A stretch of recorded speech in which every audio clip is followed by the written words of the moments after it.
In Session 1, we defined underearning as repeatedly to gain less income than you need or than would be beneficial, usually for no apparent reason and despite your desire to do otherwise.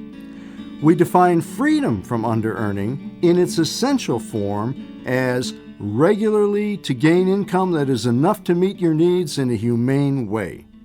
Freedom also means, through that, to be delivered from the pain and negative practical consequences that inevitably accompany underearning. There are more levels of liberation available to those who choose to pursue them, or perhaps more accurately, dimensions of liberation. Most of these are internal, but they do affect your external conditions, which almost always means even more money as a consequence. Some people think of them as a spiritual voyage, others as simply creating a better, more satisfying life. How far you personally wish to travel on this road, or how deeply you wish to go, is always a personal choice. Let's turn now to the first of our techniques. It is absolutely necessary to accept the fact that you are an underearner. This is hard for most people to do, but without such acceptance, you'll only be applying Band-Aids. There won't be any real change. If you have doubts about the reason you lack sufficient money in your life, or if you feel angry, panicky, or in despair over the possibility that you might be an underearner, set those doubts and emotions aside as best you can for the moment. And alone, in a quiet, private place, as best you can, surrender. Admit to yourself that you have a problem with underearning and that it has caused a lot of pain and trouble in your life. If you can, do it now. If you're in a car and you have to do it later, then do it then. Take a breath and relax. When you're ready, turn off the CD and surrender. And when you have, turn the CD back on again. Good. Take a breath and relax. Now try it again. Let it settle in. Let yourself feel the truth of it. You have a problem with underearning. It has caused a lot of pain and trouble in your life. Many people experience a sense of relief when they finally admit this to themselves. Their response is, "Thank God, now I know what the problem is, which means I can fix it." Others react quite differently. They panic and bolt for the door, or they want to punch out whoever made the suggestion. Resistance to surrender, which stems from fear, is based largely on a misconception of what that word means. If you're like most people, you interpret surrender as losing freedom, being defeated, being weak, but one of its primary definitions is to give something up in favor of something else. It is simply letting go of an old way of doing things in order to embrace a new one. When you admit that you have a problem with underearning, when you surrender to that, you become willing to let go of your old perceptions and behaviors, which resulted in deprivation, in pressure, and unhappiness, and in their place to embrace new ones, which bring about freedom, ease, and thriving. This surrender, paradoxically, is your first triumph. If you cannot truly surrender at this point, if deep within you rebel against the possibility that you are an underearner, then act as if. Just for now, act as if you were an underearner. Follow this program of liberation. If eventually you think it is inappropriate for you, you can simply stop. You have nothing to lose and a tremendous amount to gain. Let's talk a little bit about denial. Denial is the refusal to admit that you have a problem. It's an attempt to rationalize or justify your underearning. Denial is a wholly natural reaction. It's also, unfortunately, a dangerous one. If you buy it, you're not going to have much success in ever bringing in enough money to meet your needs in a humane way. Denial is nearly universal at first. After all, no one wants to have an underearning problem. You tell yourself it's your parents' fault, the government's fault, your wife's fault.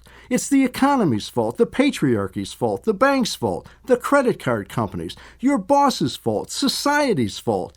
It's the divorce, you say to yourself, the job market, late paying accounts, taxes, interest rates, the new roof, high rents. Anything or anyone but you, even though you're the one who repeatedly gains less income than you need or than would be beneficial. Actually, it isn't your fault. Not in the sense that you're flawed or that you did something wrong and are guilty and deserve punishment. You didn't plan this. You didn't deliberately set out to put yourself in this position. Neither did I or any of the other several millions of people who are standing right alongside you. There's no blame in this. It was not intentional. But denial is a serious problem nonetheless.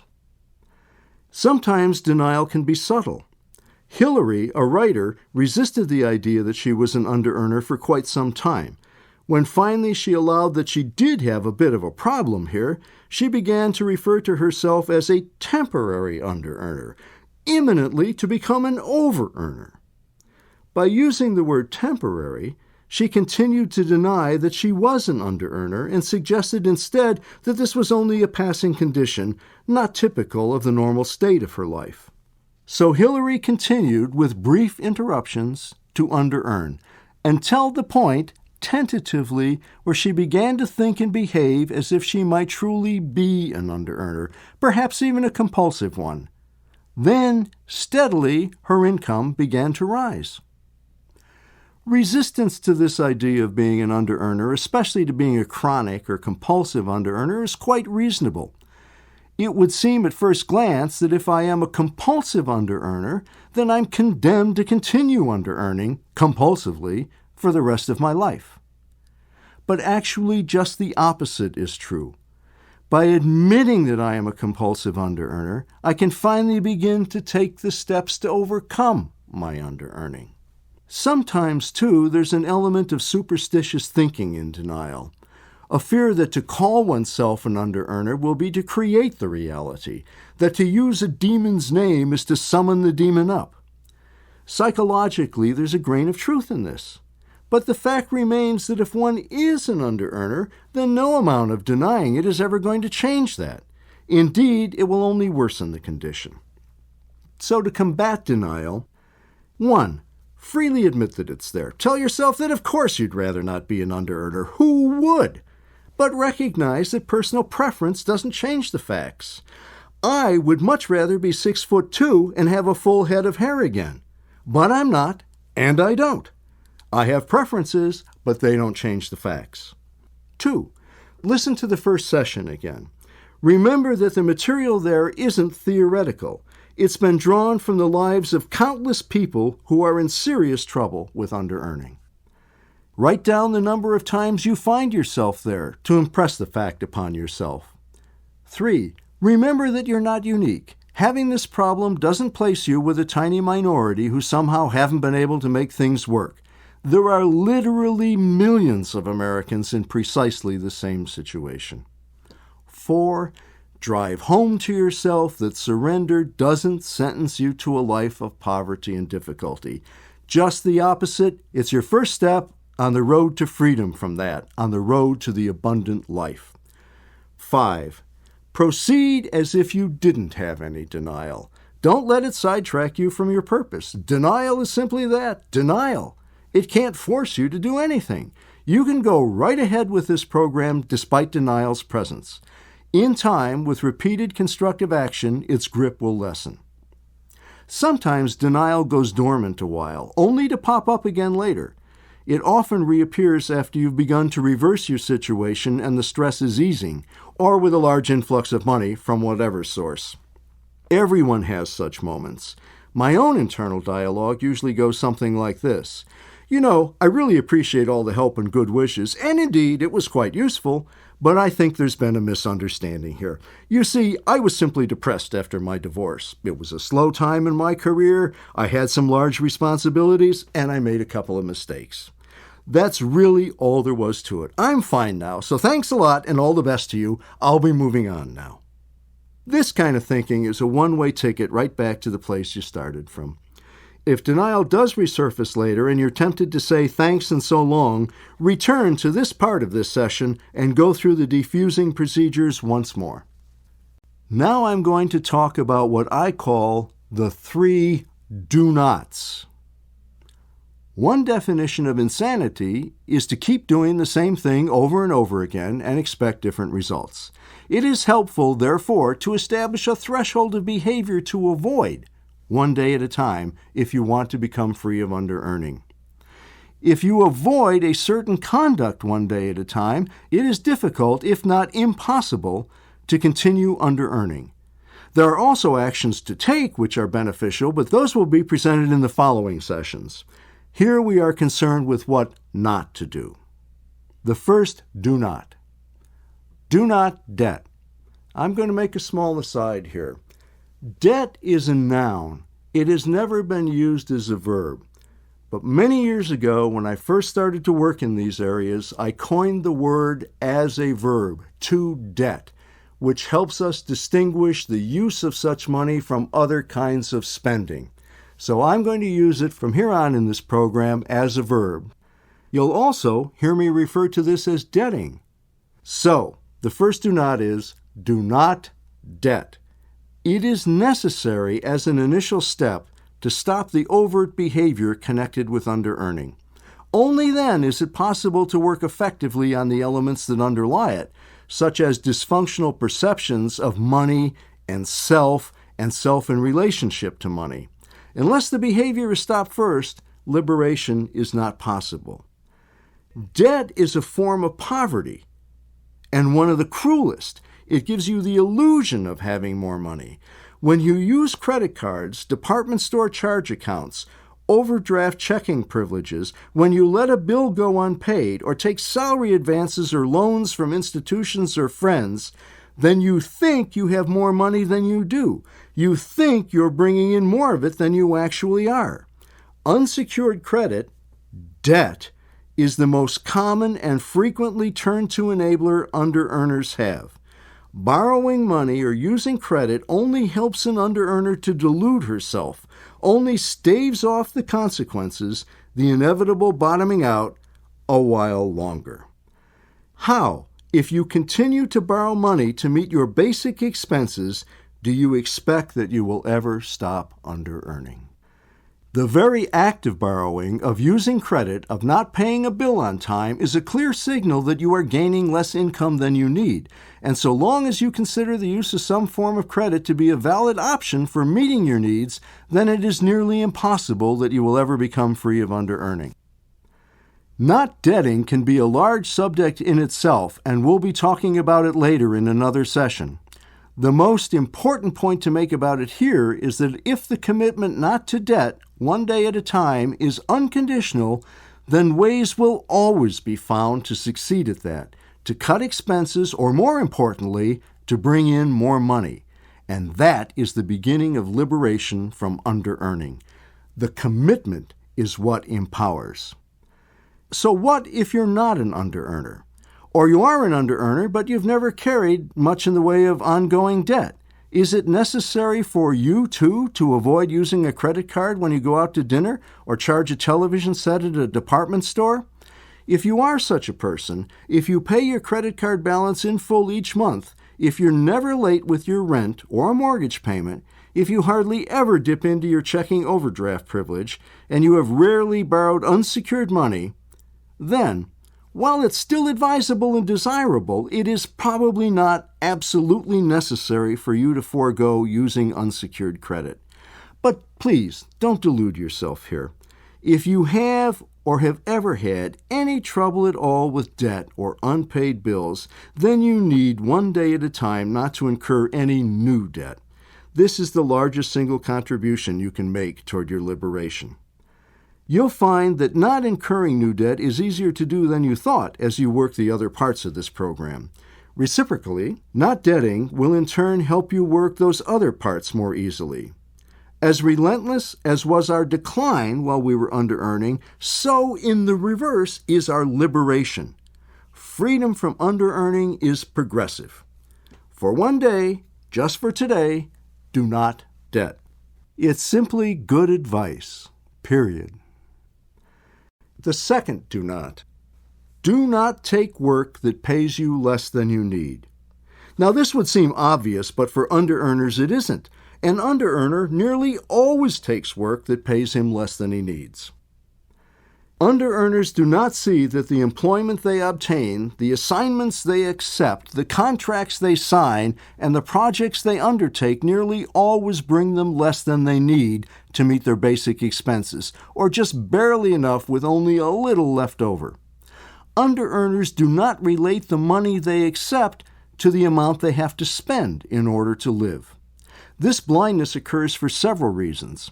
Because you're in financial crisis and need money immediately, because you fear that if you don't take this job or deal, there won't be anything else, because you don't know what your expenses are, because you see the gross, not the net, and others. Two approaches will help you circumvent this. First, become clear about your expenses. Second, maintain awareness that it is your reflex to take less money than you need. Let's talk about becoming clear about your expenses. The easiest way to become clear about them is to keep a record of them, all of them, on a daily basis for at least 2 months. This requires some effort, but it isn't near as bothersome or time-consuming as you might fear. What I call the spending record is a powerful tool and a key factor in liberating yourself from under-earning.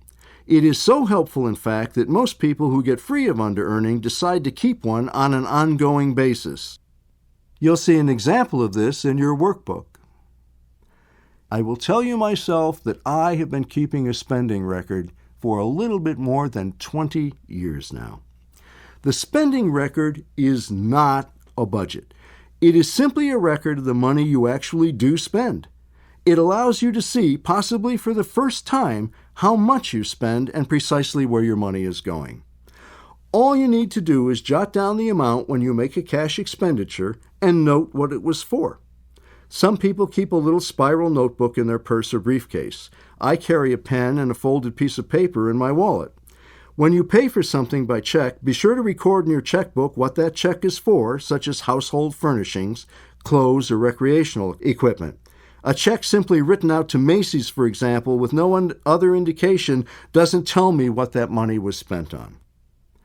At the end of each week, total up your expenses. A simplified record might look something like this. On the left-hand side, you would have a column that has the name of a category, and on the right-hand side, another column that's the amount that you spent in that category. For example, first week in a month. Rent, $1,000. Groceries, $125. Clothes, $50. Entertainment, $20. Dry cleaning, $15. Medical, $4.89. Telephone, $49. Transportation, $30. Now that's a simplified record and doesn't contain all the categories that one can use, but the total would come out to that would be $1,293.89. Most people break their spending into 25 to 35 categories. Avoid extremes at either end. Too few, and you're still enveloped in fog. Too many, and you overcomplicate the record. The only hard and fast rule is to be precise. If you have an especially heavy expense, such as therapy, it's best to make that a separate category rather than to subsume it under your medical category. If you're a passionate skier and you spend a lot on equipment and clothes and lessons and travel and resorts, it's best to make skiing a separate category. If you were to put those expenses variously under, say, clothes, recreation, travel, you really wouldn't know how much you actually do spend on this activity. The following is a list of some of the most common categories. Some of these won't apply to you, and you'll probably need a few that don't appear here, but these are the most common. Alimony, books, cabs, car expense, that's gasoline, tires, maintenance, insurance, and repair, children's expenses, clothes, cosmetics, dry cleaning, education, food out, that's fast food and diners, gas, electricity, gifts, groceries, haircuts, beauty salon, hobby, home equipment such as a television, a radio, or dishes, or pots and pans, home furnishings such as chairs, beds, rugs, home heating, home repair and maintenance, house supplies such as paper towels, sponges, and laundry soap, house cleaning, income taxes, investments, laundry, life insurance, magazines, newspapers, medical insurance, personal care, such as shampoo and nail scissors, personal growth, such as lectures and seminars, or programs such as this one. Pet, professional dues, property taxes, rent or mortgage, sport, telephone, therapy, tuition, vacation or travel, and vitamins. And finally, miscellaneous. That's any little oddity that doesn't fit into other categories. Now, a lot of people I speak with tell me that miscellaneous is their single biggest category. There's more money in that than any other category. And I understand that, and I'm sorry to have to tell you, though, that my rule of thumb is this: if there's more than $20 a month in your miscellaneous category, something is wrong. You don't have enough categories in your plan. So again, if there's more than $20 a month in your miscellaneous category, you're not being clear enough about your expenses. You need to find a category or categories where those expenses properly belong. To make a monthly record, divide the month into 4 one-week periods. That would be the 1st to the 7th, the 8th to the 14th of the month, 15th to the 21st of the month, and 22nd to the end of the month. The final week, of course, is 7 to 10 days long, depending upon the month. At the end of the month, add the weekly expenses in each category to arrive at the month's total for that category. Then add the totals of all the categories to arrive at a grand total. This tells you exactly how much you spent that month and on what. Many people incorporate their weekly records into their monthly record, combining them to make one form. The spending record will tell you a lot about how you live. My own first record, which I drew up many years ago in early debt recovery, didn't even contain a category for entertainment. That was revealing. Or a category for such pleasures as yoga or sports. That was revealing too. The spending record can truly tell you a lot about your life and how you live. Creating a spending record is a process. You'll alter it as your awareness grows and as change occurs in your life. We spoke about expenses and how to deal with them through the spending record. Now let's talk about awareness. Reflexively, routinely, under-earners take work that won't pay them enough to meet their basic needs or will pay just that and only a bit more. To prevent this, it's necessary to make awareness of this lethal reflex an integral part of your consciousness, so that it figures into every decision you make about whether or not to accept a job, a project, or an assignment.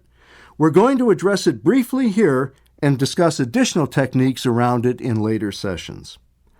In general, never accept or reject an offer at the moment it is made, no matter how powerful your emotional response or how strongly the offer pressures you to do that.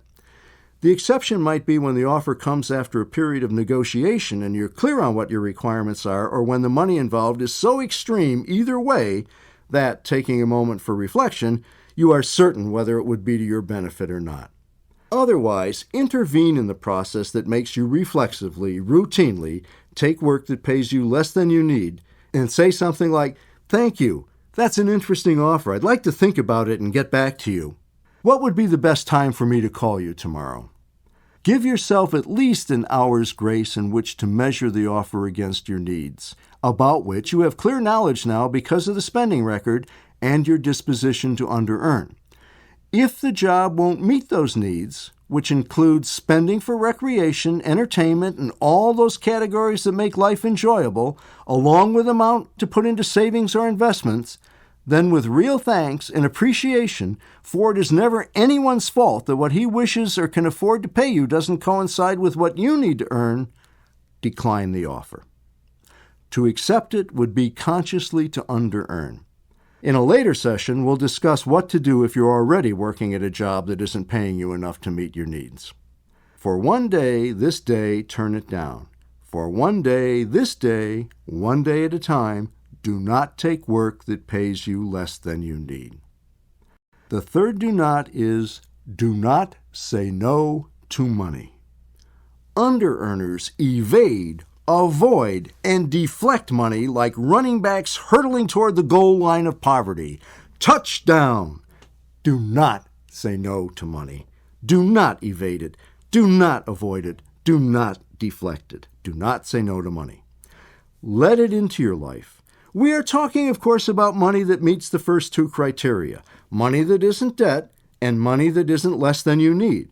If it satisfies both of those, then do not say no to it. Money is constantly in motion. Frequently, it comes looking for a way into our lives. More frequently than any under-earner still in the grip of her affliction can possibly imagine. This is a consequence of its necessary, ceaseless activity. Money must keep moving. If it stops, it ceases to be money. Even sitting untouched in a savings account, money is never really still. The bank lends it out. The borrower pays a contractor to build a house for him. The contractor buys materials from a supplier.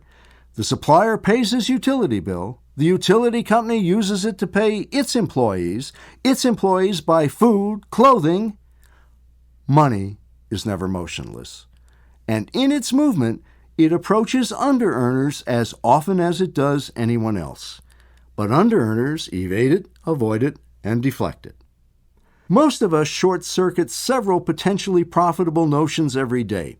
An idea pops into mind. We grow excited for an instant, then we're overwhelmed by negative chatter. Oh, that would never work. That's not me. I'd look like a fool. It's hopeless. I'm not qualified. No one can make money that way.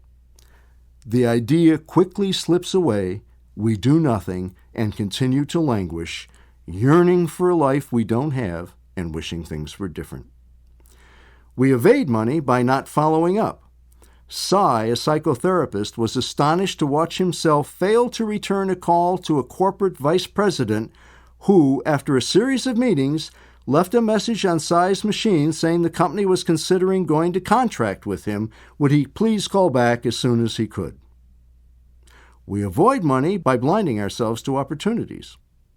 Erica is fast-witted and funny. She keeps her friends in stitches. So does Mike. He keeps his friends in stitches too. He also makes an extra $6,500 a year selling material freelance to a publisher of joke greeting cards. We deflect it by refusal. I don't want to work for that company. I'm not ready to move yet. I've never done anything like that. Early in my own recuperation from under-earning, the communications director of a large professional association called me from Washington, D.C. She'd heard that I broke writer's block for people. I perked up, sensing income. That was not the problem she had, she said. I sagged. Her staff writers were not blocked. I sagged further. Their problem was burnout and staleness caused by having to write about the same topics over and over. Why was she calling me, I wondered. Could I help? She asked. How? What did I know about burnout and staff writers? They could pay $1,250 for an afternoon session with their 4 writers. In today's dollars, that's about $2,500. It was truly depressing to know that $1,250 back then was available, but not for me. I was about to express my regrets and thank her for the call and tell her I hoped she could find an answer somewhere when, with the force of a hammer blow, nearly taking my breath away and causing the hand in which I held the phone to begin sweating, I was struck by the realization that I had a compulsion to under-earn and that I was about to turn down $1,250. Perhaps, I thought, the reason I was about to turn this money down was not real. Perhaps it was a function of my compulsion to under-earn. Though my throat began to close and I had trouble getting the words out, I forced myself to say, "Yes, I think I can help you with that. I'd like to give it some thought. Is there a time tomorrow afternoon that would be convenient for me to call you back?" 6 weeks later, I led a 4-hour workshop for that woman and her writers down in Washington. I called it Word Renewal. It was designed to rekindle creative vigor and enthusiasm among staff writers, eliminate staleness and burnout, and provide them with the concepts and techniques they needed never to fall victim to that kind of problem again. It was a great success. Here was a case where money had actively sought me out, had even gone so far as to call me long distance. But still, because I am an under-earner, I came within an exhalation of saying no to it. One day at a time, do not say no to money.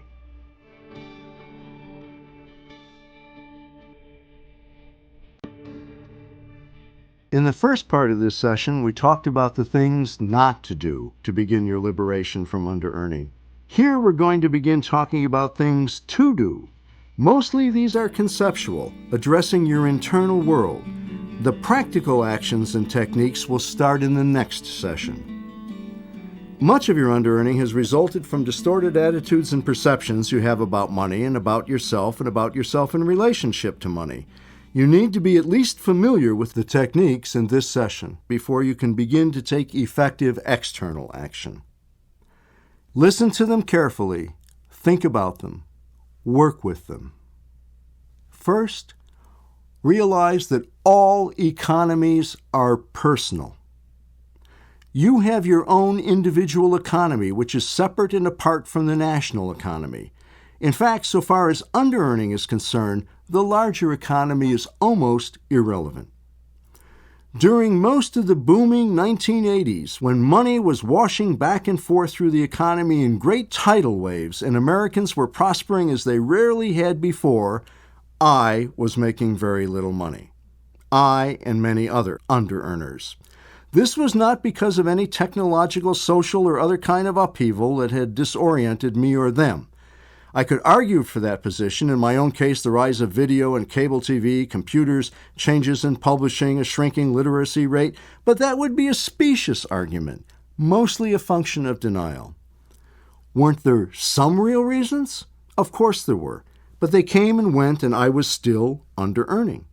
And there were other people whose backgrounds and experiences were similar to mine, who got divorced, for example, or were writers, who weren't under-earning. So something was different about me. Something separated me from them. What that something was under-earning. The Great Recession of the early 1990s was, and to a degree remains, the great ogre, the boogeyman, the scapegoat, the whipping boy of the moment, blamed by many for the fact that they are in debt or bringing in scarcely enough money to meet their needs. And then the crash of the dot-coms, and then the doldrums that followed that. In some cases, this is true. But consider this. In the very midst of the booming 1980s, more than 20 million Americans from all classes, backgrounds, and walks of life found themselves overwhelmed by personal debt. And consider this. Personal bankruptcy climbed 500% during those prosperous years, from 250,000 people a year up to 1,250,000 people by the end of that decade. On the other hand, at the height of the recession, and during the first full 12-month period in which I practiced the principles and techniques of the abundant life, I brought in more money than I ever had in any other year of my life. In a year and a half of recuperating from under-earning, Harriet, 34, who was working as a table photographer in a restaurant and barely getting by, became a professional illustrator and more than doubled her income. David, a machinist, moved to another company, while Ellen, his wife, took a one-morning-per-week job at a sporting goods store, trading child-watching hours with a neighbor, and together they raised their family income by 40%. What these people and others with similar stories have in common is that each is an under-earner who was earning scarcely enough to meet his or her needs in a prosperous economy, and each of whom, once having undertaken a program of recovery from under-earning, began to earn significantly more even though the economy was still in a serious downturn. There is no denying that the larger economy does have an impact, but the most it can generally dictate, barring complete collapse, is the manner in which you earn your living, not whether you can. An under-earner will repeatedly gain less income than he or she needs, even in the best of times, and an under-earner in recovery will regularly gain at least enough to meet his or her needs, and in a humane way, even in the worst of times. Your economy is personal. Next, recognize that you have more than you think. The fact that you don't have everything you want, or even that you truly need, doesn't mean that you have nothing. When you've come to focus obsessively on your lack of money, on your debts, on the pain and the other consequences of under-earning, it's as if a filter has been placed over your eyes and all the things you have and all that's good in your life fade out and then disappear. You no longer see anything but deprivation. You no longer see anything but the problems your underearning has caused, and they become exaggerated and monstrous. This happened to me in the last year of my debting. It progressed steadily until my life seemed composed almost entirely of deprivation, lack, and pressure. I remember very well an afternoon I was out walking with a friend. She stopped short and she said, "Do you know what you just did?" I said, "No, what?" She said, "I said, look at the way the sun is coloring the clouds. Isn't that beautiful?" And you looked up for about half a second and you said, "Yeah." And then you looked back down and said, "I don't know what I'm going to do. I've got a cap falling out, but I don't have the money to go to the dentist. I can't even make the rent next week." Every time I've seen you in the last few months, all you've talked about is bills and money. And she was right. There was much about my life that was positive and good then, but I had lost sight nearly of all of it. I had, for example, largely recovered from an unexpected and painful divorce. I had 2 healthy and fine sons whom I loved and who loved me. I was living in Greenwich Village, which is a pleasant place to live. I had good friends. I was in better physical condition than I'd been in for years. I had a well-developed talent that I could exercise as both a craft and an art.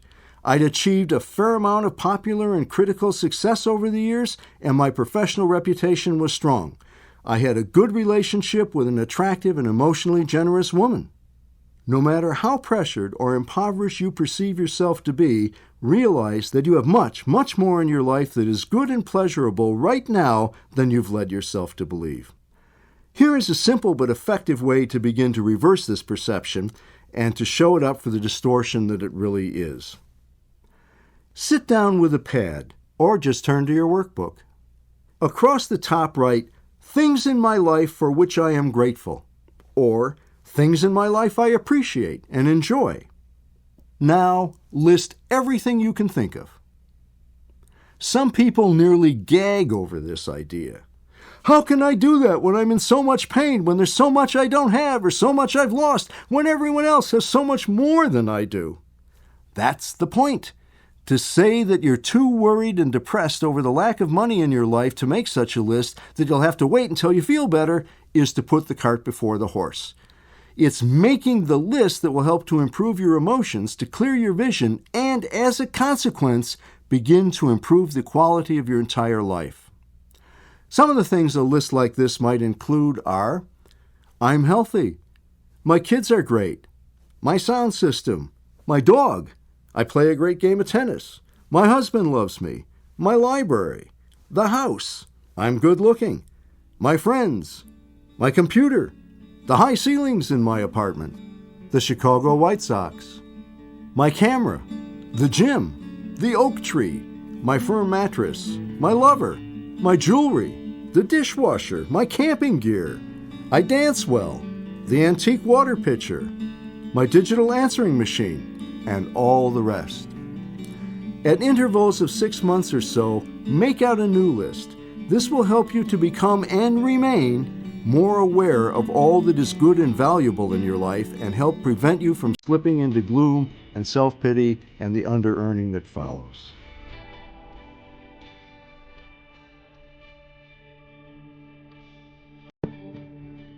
Now here is a technique that I call mirror, mirror on the wall.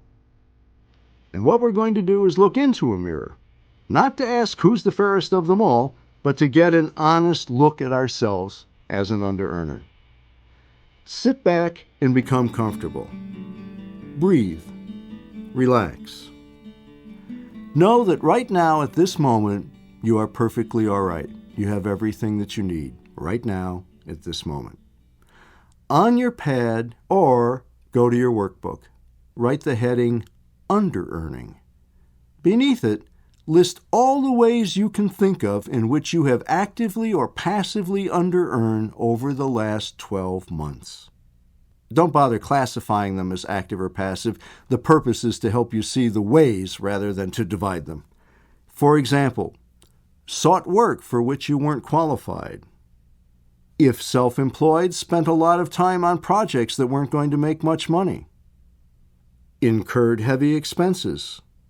Told a prospective client that you don't know how to do what he wanted to hire you for.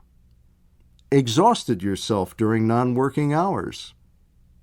refused to work, gave more time to your job than you were being paid to give, quit without having a new source of income, or remained in a job that didn't pay enough to meet your needs or that paid just barely enough, were repeatedly late to work, frustrating your employer and jeopardizing your position.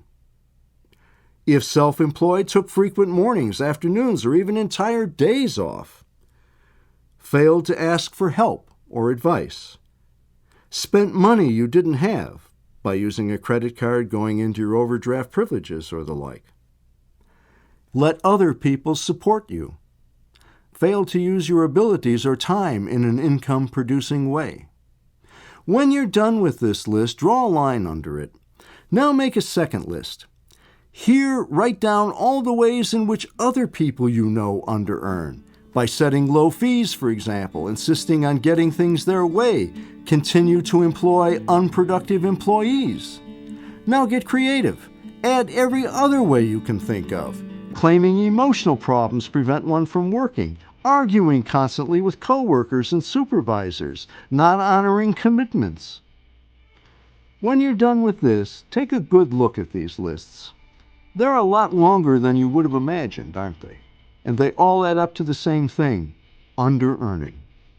After you've done this, take a break before going on to the next topic.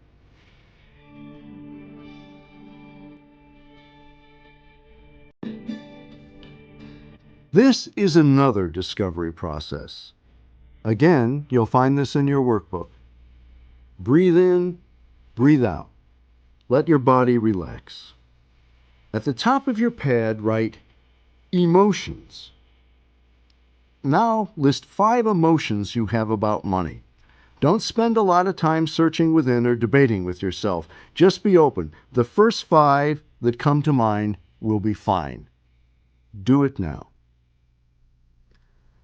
When you're done, write the heading, Statements. Here, list the first 7 declarative statements that come into your mind about money. A declarative statement is a simple statement of fact or a belief. Keep them short. For example, there's never enough of it, or I don't know what to do with it. Don't make reference to emotions as in, I feel bad because there's never enough of it.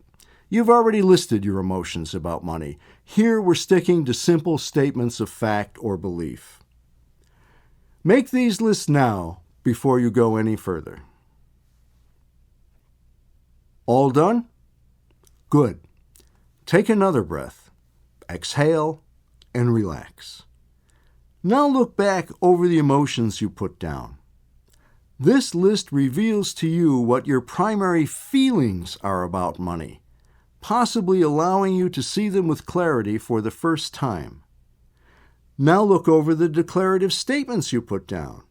This list reveals to you your major beliefs about money and about yourself in relationship to money, again, possibly with clarity for the first time. What's likely, if you are an under-earner, is that nearly all the emotions and declarative statements you put down were negative. Here, to illustrate, are the lists created by Tony, a 43-year-old furniture designer.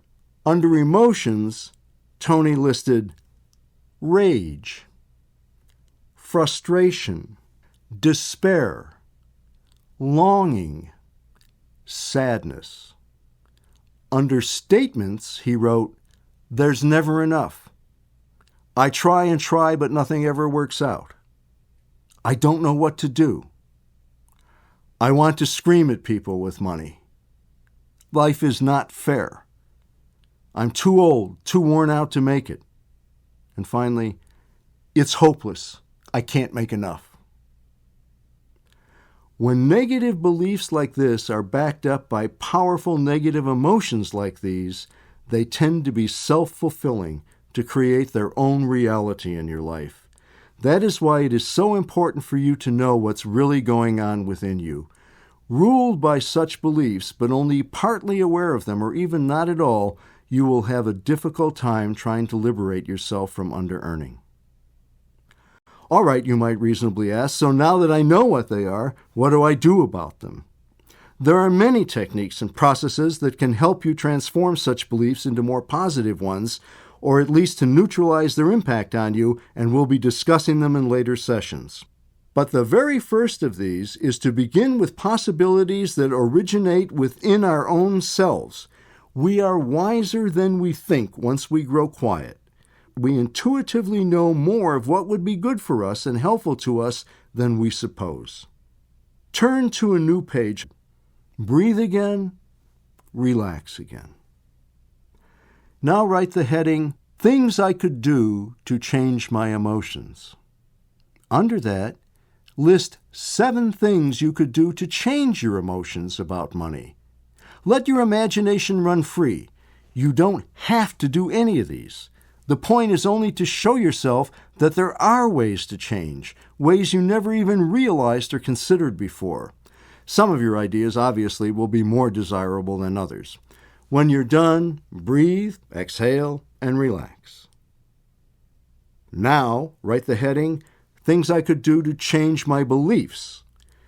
Here, write down 10 things you could do to change your beliefs or attitudes about money or about yourself in relationship to money. Again, let your imagination run free. Part of the abundant life involves a change in consciousness. Here and in other exercises, you'll be breaking through perceptual barriers that you or someone else placed in your way a long time ago. You'll be eliminating old restrictions in your thinking and striking out toward increasingly new and expanding horizons. This change has already begun. You don't look upon yourself and money in quite the same way you did before you began this program, do you? The process will escalate as you move through the following sessions and as you work this program. Complete the lists now.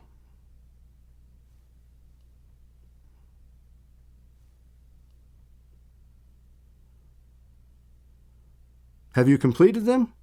Good. Here are the lists that Tony made. Under things I could do to change my emotions, he wrote, 1. Make more money. 2. Meditate. 3. Talk to people who don't underearn. 4.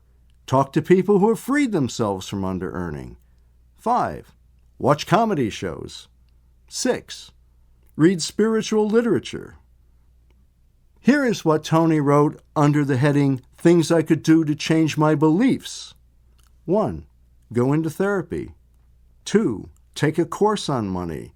3. Go on vacation. 4. Go fishing. 5. Learn more about earning and how people who do it well go about it.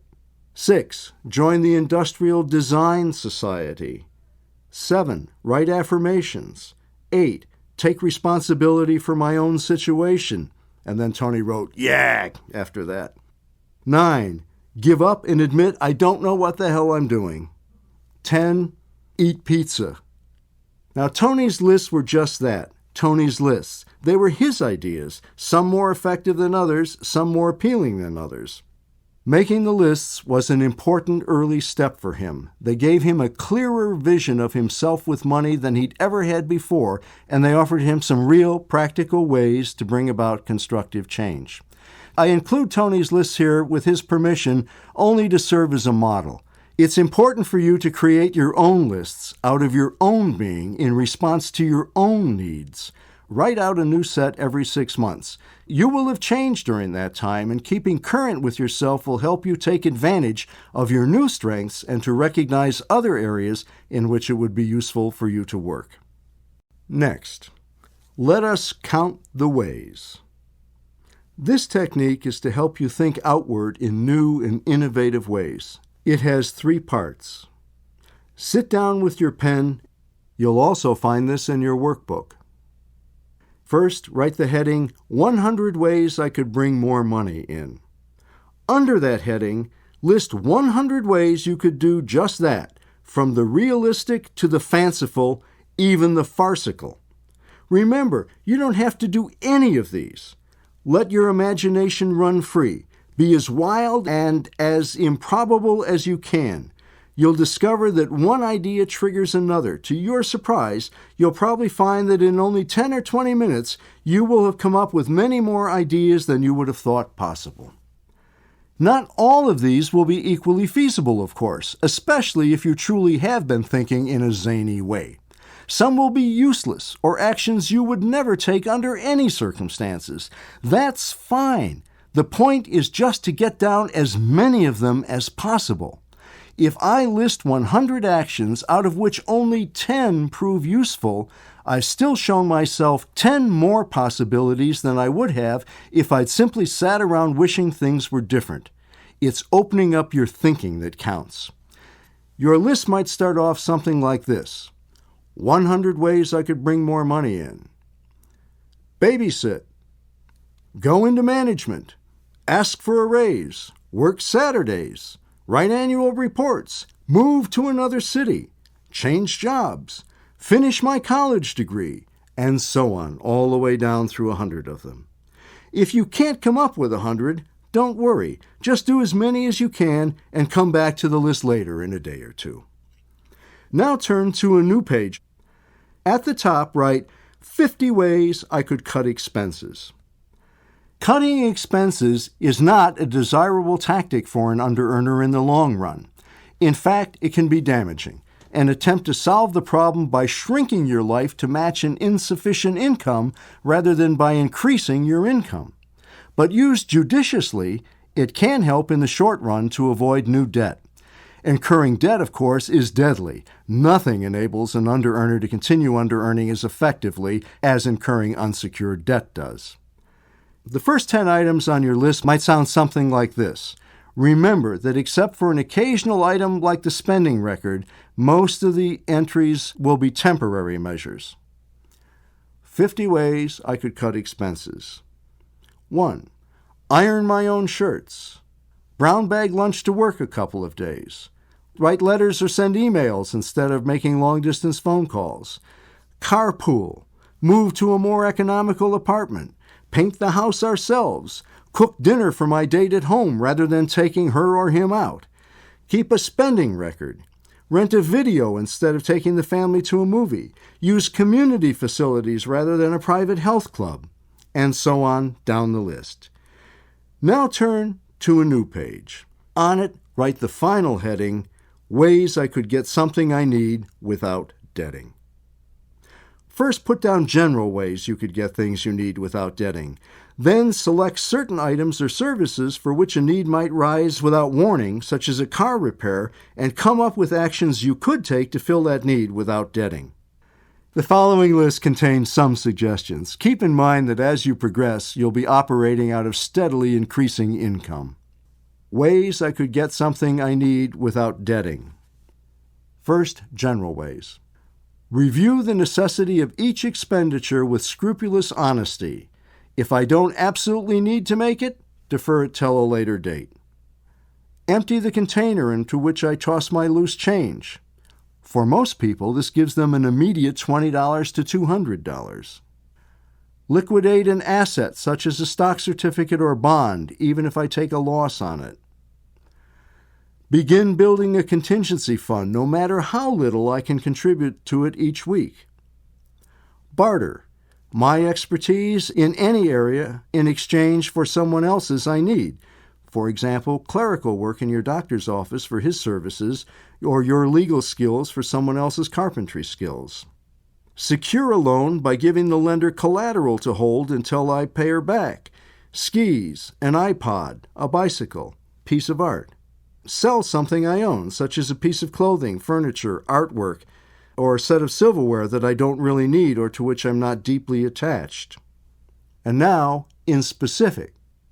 Say it's a car repair that's needed. First, what is my real need? In this case, it's probably transportation. Getting the car repaired is only a way to fill that need. So I ask myself, how could I fill this need? I could borrow a car from a friend or a relative. I could rent a car for a while. I might be able to take public transportation. I could ride with friends. Perhaps I could fix it myself. Maybe I could use a technique from the general ways I listed. Maybe I could have the work done in stages I can afford. As you liberate yourself from under-earning, you'll turn to tactics such as these less and less and eventually discard them altogether, but they can be a potent help in the short run. I'd like to talk with you now about a technique I call resolve. First, find in yourself a desire, a true desire, to bring or allow more money into your life. When you have found that, when you have made contact with that, when you have truly felt and experienced it, create the resolve to do so, whatever doing so might mean. Without such resolve, any efforts you make are likely to be only enthusiasms of the moment and very soon abandoned. Here is a way you can create resolve. Begin by relaxing, clearing your body of tension. Loosen any part of your clothing that is tight. Sit in a chair with your back erect but not strained, with your feet flat on the floor. Put your hands on your thighs, palms up in a comfortable position. Close your eyes. Take a breath. As you exhale, let your body relax. Breathe in again, and this time, when you breathe out, consciously relax your feet. Repeat the process with your calves. Breathe in, breathe out, relax your calves. Then do the same with your thighs, then your buttocks, and work your way up the rest of your body thus, relaxing it by part: belly, chest, back, shoulders, upper arms, forearms with wrists and hands, and neck, finishing with your face and scalp. When you have, take 2 more breaths, relaxing your entire body on each exhale. Sit quietly without tension. Your breathing will probably be a little deeper and slower than usual. Slowly become aware of it. In, out. In, out. Don't try to change it. Just be aware of it. Then, very gently, begin to focus on it. In, out. In, out. You'll probably be distracted by fragmentary thoughts or other awarenesses of your body. Don't try to force these out of your mind. When you become aware of one, just let it drift across your consciousness like a cloud across the sky. Let it disappear. Then gently return your focus to your breathing. In, out. In, out. After 2 or 3 minutes of this easy focus on your breathing, center your attention, your consciousness, deep within your diaphragm. Let it come to feel stable there, natural, comfortable, at home. Be aware of it. Now let yourself feel in that place, in your consciousness, the desire to bring more money into your life, the willingness to allow more money into your life. Let yourself feel that desire, that willingness, as a clean, bright kind of happiness, something that may swell into joy, causing you to smile. Let this joy fill your diaphragm. Let it be your consciousness. Treasure it. Delight in it.